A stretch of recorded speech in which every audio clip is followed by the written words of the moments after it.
All right.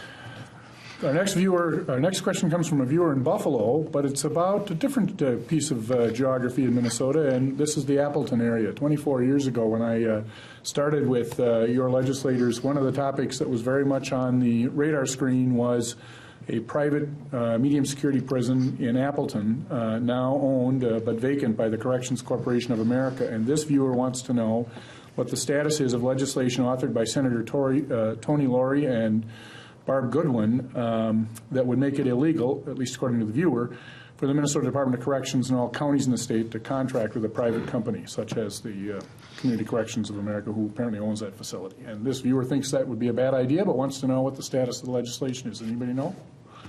I do not. Anybody have any?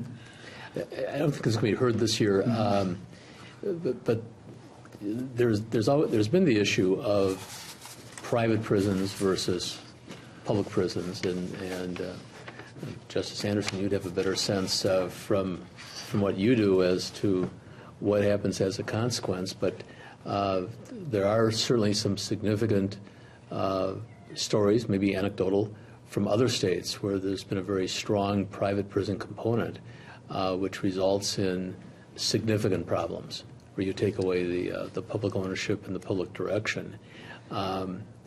The state has to proceed carefully with continued private ownership of prisons.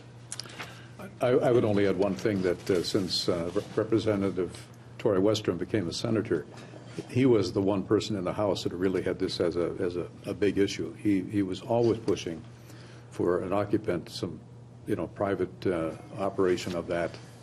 Well, it is private, as you mentioned, but to have actually people there being cared for. And so he was always trying, because he felt strongly about that. Again, for that area, it created a lot of jobs too, and we sometimes overlook that. So I haven't heard a word about it this session, and apparently it's not. And that's what I was going to say as well. As both of us as members of the House, it just hasn't come to the forefront this session. So what we'll do is we'll chase down Representative Westrom and drag him onto the set, and we'll make him answer that question. So we'll catch up with him later in the session. I would assume it would be initiated by whoever represents that part of the state. I would think that's where any action would start. So we could probably speak for him. We've heard his speeches several times. That's right. I can hear it right now.